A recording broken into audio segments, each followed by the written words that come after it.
Assalamualaikum warahmatullahi wabarakatuh. Saya Muhammad Jubair Qori dari kelompok 11. Di sini saya akan menerangkan mengenai pemimpin dan kepemimpinan.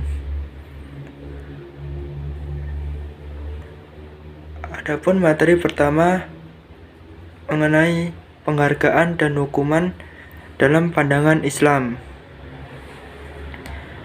Dalam Islam, pemimpin dan kepemimpinan dianggap sebagai tanggung jawab yang penting dan memegang peran yang besar dalam masyarakat Muslim. Dalam konteks ini terdapat prinsip-prinsip yang berkaitan dengan penghargaan dan hukuman bagi pemimpin. Penghargaan bagi pemimpin. Dalam Islam, penghargaan diberikan kepada pemimpin yang berlaku adil dan bijaksana, bertanggung jawab dalam memimpin umat. Pemimpin yang melaksanakan tugasnya dengan baik dan memenuhi kewajibannya terhadap rakyatnya layak mendapatkan penghargaan dan pengakuan. Penghargaan dapat berupa pujian, pengakuan masyarakat, dan doa yang baik dari umat. Hukuman bagi pemimpin. Pemimpin dalam Islam juga bertanggung jawab atas tindakan dan keputusan mereka. Jika seorang pemimpin melanggar prinsip-prinsip Islam, maka dia akan dikenai hukuman yang sesuai. Hukuman tersebut dapat berupa teguran, penarikan dukungan, atau pemecatan dari jabatan. Tujuan hukuman ini adalah menegakkan keadilan dan memastikan pemimpin bertanggung jawab atas tindakan mereka. Selanjutnya yaitu menerapkan hukuman secara konsisten. Menerapkan hukuman secara konsisten dalam pemimpin dan kepemimpinan merupakan prinsip yang sangat penting dalam Islam. Prinsip ini menekankan perlunya konsistensi dalam penegakan hukum dan keadilan untuk semua orang, termasuk pemimpin itu sendiri. Dalam Islam, hukuman harus diterapkan secara adil dan seimbang tanpa memandang status sosial, kekayaan, atau kekuasaan seseorang. Tidak ada seorang pun termasuk pemimpin yang dikecualikan dari akibat tindakannya jika melanggar hukum dan prinsip-prinsip Islam. Menerapkan hukum secara konsisten memiliki beberapa manfaat, antara lain yaitu keadilan, deterensi, dan kepastian.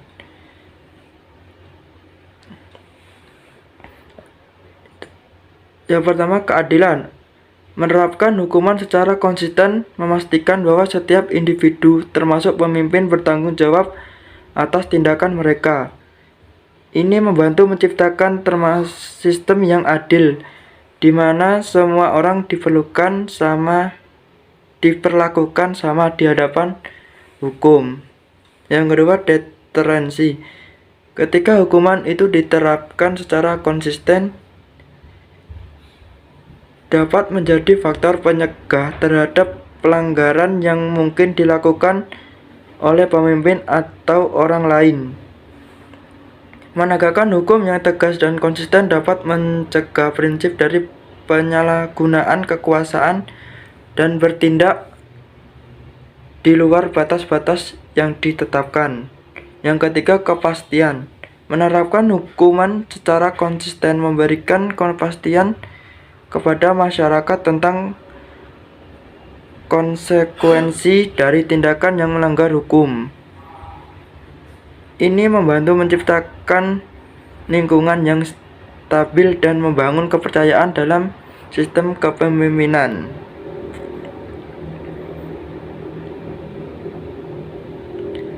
Selanjutnya itu peran pemimpin untuk tim yang tangguh.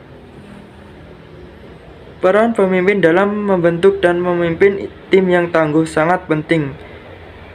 Berikut adalah beberapa peran yang dimainkan oleh seseorang pemimpin dalam menciptakan tim yang tangguh. Yang pertama, menetapkan visi dan tujuan. Seorang pemimpin efektif harus memiliki visi yang jelas tentang apa yang ingin dicapai oleh tim. Mereka harus mampu mengkomunikasikan tujuan ini kepada anggota tim dan menginspirasikan mereka untuk bekerja menuju pencapaian tersebut. Yang kedua, memotivasi dan memberikan inspirasi. Pemimpin harus menjadi sumber motivasi dan inspirasi bagi tim.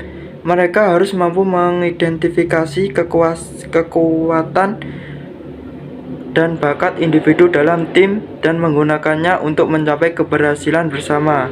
Pemimpin yang baik juga akan memberikan dorongan dan dukungan saat tim menghadapi tantangan.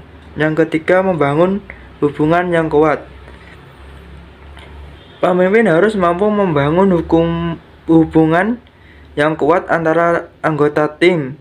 Ini melibatkan memfasilitasi komunikasi yang efektif, mempromosikan kerjasama, dan menciptakan lingkungan yang inklusif dan saling mendukung. Yang keempat yaitu memberi arahan dan pengawasan. Pemimpin harus memberikan arahan yang jelas kepada anggota tim dan memastikan bahwa mereka memiliki sumber daya yang diperlukan untuk mencapai tujuan. Pemimpin juga harus memberikan pengawasan yang tepat untuk memastikan bahwa setiap orang tim bekerja sesuai standar yang ditetapkan. Selanjutnya yaitu mengembangkan kemampuan individu. Pemimpin bertanggung jawab untuk mengembangkan potensi individu dalam tim. Mereka harus memberikan pelatihan, bimbingan, dan dukungan untuk diperlukan agar anggota tim dapat tumbuh dan berkembang secara profesional. Selanjutnya, mengatasi konflik. Dalam setiap tim, konflik tak terhindarkan. Seorang pemimpin yang tangguh harus memiliki keterampilan dalam mengatasi konflik dan mediasi. Mereka harus mampu mengelola perbedaan pendapat dan memastikan bahwa konflik diselesaikan dengan cara yang sehat dan konstruktif. Selanjutnya, memberikan pengakuan dan penghargaan. Pemimpin yang efektif akan memberikan pengakuan dan penghargaan kepada anggota tim yang berprestasi. Hal ini tidak hanya memotivasi individu tetapi juga meningkatkan semangat tim secara keseluruhan. Penting untuk dicatat bahwa pemimpin yang tangguh juga harus bersedia mendengarkan, berempati, dan belajar dari timnya. Mereka harus menjadi contoh yang baik dan memperlihatkan integritas serta etika kerja yang tinggi. Dengan memainkan peran-peran ini, pemimpin dapat membantu membangun tim yang tangguh dan efektif.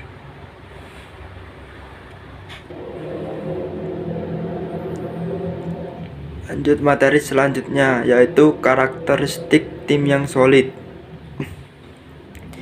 Tim yang solid memiliki beberapa karakteristik yang membedakan dari tim biasa.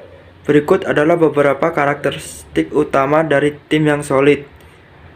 Yang pertama yaitu komunikasi yang efektif. Yang kedua, kepercayaan. Yang ketiga, kolaborasi. Yang keempat, kesetiaan. Yang kelima, kejelasan peran. Yang keenam, ketahanan. Yang ketujuh, pembelajaran dan pengembangan.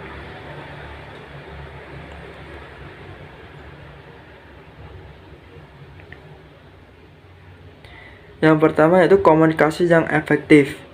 Anggota tim yang solid mampu berkomunikasi secara terbuka, jelas dan teratur. Mereka mendengarkan dengan baik, menghormati pendapat satu sama lain, dan menghindari konflik yang tidak perlu.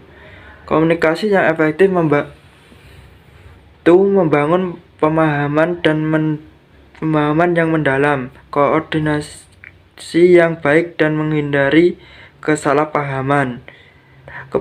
Yang kedua, kepercayaan.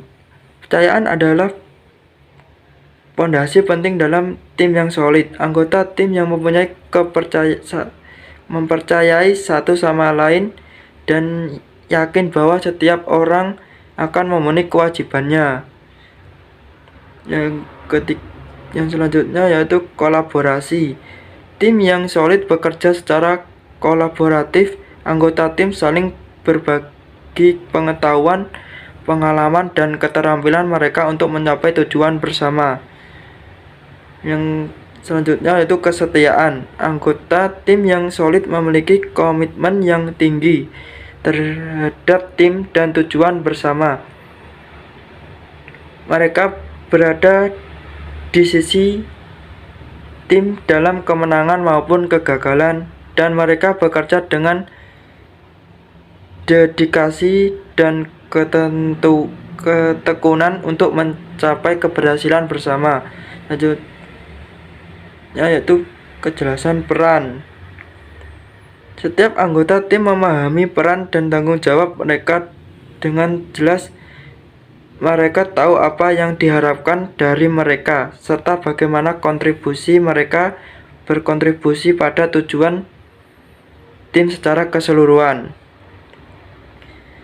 Yang selanjutnya yaitu ketahanan.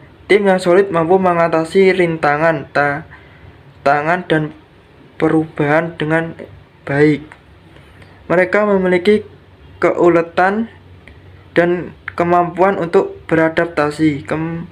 Ketahanan tim memungkinkan mereka untuk tetap fokus dan produktif dalam menghadapi situasi yang sulit. Selanjutnya, pembelajaran dan pengembangan tim. Tim yang solid berkomitmen untuk terus belajar dan berkembang. Mereka mendorong pengembangan dari individu, berbagai pengetahuan dan pengalaman, dan mencari kesempatan untuk meningkatkan keterampilan dan kemampuan mereka secara kolektif. Dengan karakteristik ini, tim yang solid memiliki fondasi yang kuat untuk mencapai tujuan mereka, mengatasi tantangan, dan meraih keberhasilan bersama. Berikutnya yaitu meminimalisasi kecurigaan. Meminimalisasi kecurigaan dalam pemimpin dan kepemimpinan adalah penting untuk membangun hubungan yang sehat, memperkuat kepercayaan, dan menciptakan lingkungan yang harmonis. Adapun beberapa langkah yang dapat diambil untuk mengurangi kecurigaan dalam pemimpin dan kepemimpinan. Yang pertama yaitu transparansi. Pemimpin harus berkomunikasi secara terbuka dan transparan dengan anggota tim. Mereka harus berbagi informasi yang relevan tentang keputusan kebijakan dan arah strategis yang diambil. Ini membantu mengurangi ketidakjelasan dan spekulasi yang bisa menyebabkan kecurigaan. Yang kedua yaitu jalinan komunikasi yang baik. Pemimpin harus membangun hubungan komunikasi yang baik dengan anggota tim. Mereka harus mendengarkan secara aktif, merespon pertanyaan dan kekhawatiran dengan jujur dan tepat waktu, serta memberikan umpan balik yang konstruktif. Ya, selanjutnya itu konsistensi. Pemimpin harus memastikan konsistensi dalam tindakan dan keputusan mereka. Jika pemimpin sering berubah pikiran atau tidak konsisten dalam memenuhi janji, hal ini dapat memicu kecurigaan di antara anggota tim. Yang selanjutnya yaitu menghormati privasi. Privasi dan kerahasiaan anggota tim harus dihormati. Pemimpin harus menjaga kepercayaan dengan tidak memperlihatkan ketidakjelasan atau mencurigai anggota tim tanpa bukti yang jelas. Memberikan ruang pribadi yang tepat dan menghindari intervensi yang berlebihan juga membantu mengurangi kecurigaan. Selanjutnya yaitu memperkuat partisipasi, mendorong partisipasi aktif dan memberikan kesempatan kepada anggota tim berkontribusi dalam mengambil keputusan dapat mengurangi kecurigaan. Selanjutnya yaitu menghindari konflik kepentingan. Pemimpin harus menjaga integritas dan menghindari konflik kepentingan yang dapat memicu kecurigaan. Mereka harus mengambil keputusan yang objektif dan berdasarkan kepentingan umum, bukan kepentingan pribadi atau kelompok tertentu. Selanjutnya yaitu berikan contoh yang baik. Pemimpin harus menjadi contoh yang baik dengan menunjukkan integritas, kejujuran, dan etika kerja yang tinggi. Ketika pemimpin bertindak dengan konsistensi dan bertanggung jawab, anggota tim cenderung memiliki kepercayaan yang lebih besar dan kecurigaan dapat diminimalisasi. Melalui langkah-langkah ini, pemimpin dapat menciptakan iklim kerja yang lebih terbuka, saling percaya, dan mengurangi kecurigaan. Lanjut slide berikutnya yaitu pemimpin yang amanah. Pemimpin yang amanah Pemimpin yang amanah adalah pemimpin yang dipercaya dan diandalkan untuk menjalankan tugas dan tanggung jawab dengan jujur, adil, dan bertanggung jawab. Adapun beberapa ciri atau karakteristik pemimpin yang amanah. Yang pertama yaitu integritas. Pemimpin yang amanah memiliki integritas yang tinggi. Mereka bertindak sesuai dengan nilai-nilai moral dan etika yang benar, menjunjung tinggi kejujuran dan konsisten antara perkataan dan tindakan mereka. Yang kedua yaitu kepercayaan. Pemimpin yang amanah membangun kepercayaan dengan orang-orang di sekitarnya. Mereka menjaga kata-kata dan janji mereka, berbagi informasi dengan transparan, dan menjaga kerahasiaan ketika diperlukan. 3. Keadilan. Pemimpin yang amanah menghargai dan menerapkan prinsip keadilan dalam pengambilan keputusan dan perlakuan terhadap orang lain. Mereka tidak memihak secara sepihak atau memperlakukan orang dengan tidak adil berdasarkan faktor-faktor seperti suku, agama, ras, atau status sosial. 4. Bertanggung jawab. Pemimpin yang amanah bertanggung jawab atas tugas-tugas dan keputusan mereka. Mereka menerima konsekuensi dari tindakan mereka dan tidak mencari kambing hitam untuk kesalahan atau kegagalan mereka, yaitu mengutamakan kepentingan umum. Pemimpin yang amanah mengutamakan kepentingan umum di atas kepentingan pribadi atau kelompok mereka sendiri. Mereka mengambil keputusan berdasarkan kesejahteraan masyarakat atau organisasi yang mereka pimpin dan tidak memanfaatkan posisi mereka untuk keuntungan pribadi dan mencari kekayaan secara tidak sah. Yaitu transparansi. Pemimpin yang amanah berkomunikasi dengan terbuka dan transparan dengan anggota tim atau masyarakat yang mereka pimpin.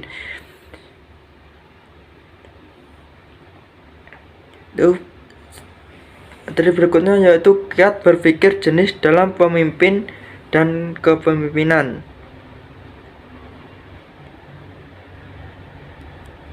Ada beberapa kiat untuk berpikir jernih dalam pemimpin dan kepemimpinan, yaitu mengumpulkan informasi secara komprehensif. Sebagai pemimpin, penting untuk memiliki pemahaman yang mendalam tentang situasi, masalah, atau tantangan yang dihadapi. Kumpulkan informasi yang relevan, baik itu melalui riset, pengamatan maupun dengan berkomunikasi langsung dengan anggota tim yang terkait. Yang kedua yaitu melakukan analisis objektif. Berpikir jernih melibatkan kemampuan untuk menganalisis informasi secara objektif tanpa memberikan emosi atau pendapatan pribadi menghalangi penilaian yang akurat, yaitu mencari masukan dan sudut pandang lain. Berpikir jernih tidak berarti mengandalkan pemikiran secara eksklusif. Ajak anggota tim, kolega, atau pakar terkait untuk memberikan masukan dan sudut pandang mereka. Mendengarkan perspektif yang berbeda dapat membantu melibatkan masalah secara lebih komprehensif dan membuat keputusan yang lebih baik.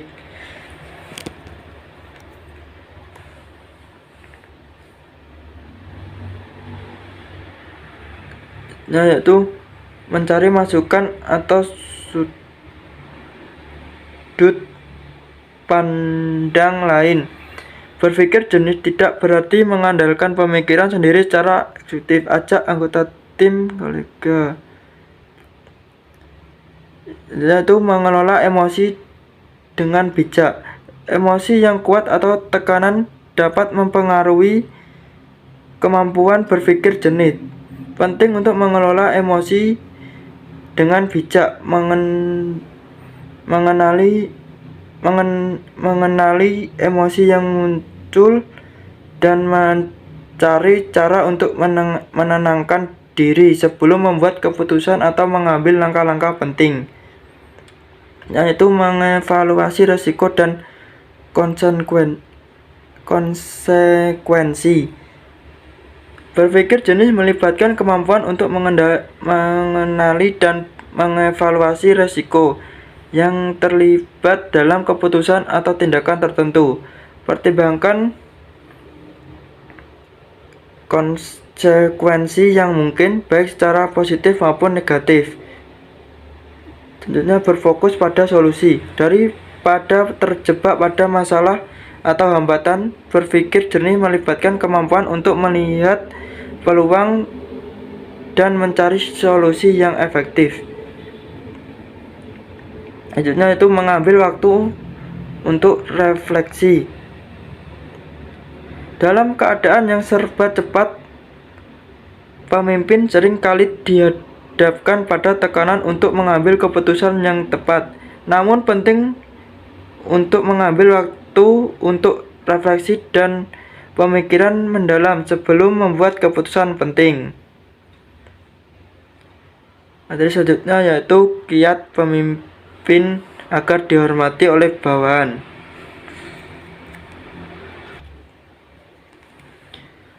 Berikut adalah beberapa kiat agar seorang pemimpin dihormati oleh bawahannya. Yang pertama yaitu menunjukkan integritas. Integritas adalah kunci dalam membangun kepercayaan dan penghormatan. Seorang pemimpin harus bertindak dengan konsistensi, menghormati prinsip-prinsip etika, dan menjunjung tinggi kejujuran dalam segala hal. Yang kedua, mendengarkan dan menghargai. Seorang pemimpin yang dihormati harus memiliki kemampuan mendengarkan dengan baik, mendengarkan dengan penuh perhatian kepada bawahannya, menghargai pendapat dan ide mereka. Menyediakan arah yang jelas. Sebuah arah yang jelas dan visi yang terdefinisi dengan baik membantu bawahan untuk memahami tujuan dan harapan yang diharapkan dari mereka. Seorang pemimpin yang dihormati dan akan mampu menyampaikan arah ini dengan jelas dan memberikan panduan yang tepat untuk mencapainya, yang yaitu adil dan konsisten.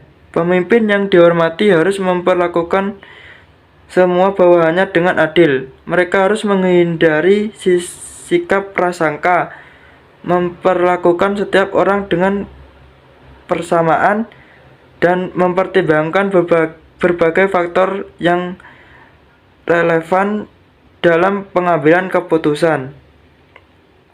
Selanjutnya, mengakui dan memberikan umpan balik positif. Mengakui pencapaian dan kontribusi bawahan merupakan aspek penting dalam membangun penghargaan dan penghormatan. Seorang pemimpin yang dihormati akan memberikan umpan balik positif secara teratur, memberikan pengakuan atas prestasi bawahan, dan memberikan motivasi mereka untuk terus berkembang, yaitu berkomunikasi secara terbuka atau transparan. Komunikasi yang terbuka dan transparan adalah kunci dalam membangun hubungan yang kuat antara pemimpin dan bawahan. Pemimpin harus berkomunikasi dengan jelas, menyampaikan informasi dengan relevan, dan memberikan pemahaman yang jelas tentang kebijakan dan keputusan yang diambil. Selanjutnya itu menjadi teladan yang baik. Seorang pemimpin yang dihormati harus menjadi teladan yang baik bagi bawahannya. Mereka harus menunjukkan etika kerja yang tinggi, tanggung jawab, dan dedikasi untuk mencapai tujuan bersama. Sikap dan tindakan pemimpin akan menjadi panduan bagi bawahannya dan mendorong mereka untuk menghormati dan mengikuti pemimpin tersebut. Dengan menggabungkan kualitas-kualitas ini, seorang pemimpin dapat membangun hubungan yang kuat dengan bawahannya. Baik, itu presentasi dari saya. Semoga bermanfaat. Assalamualaikum warahmatullahi wabarakatuh.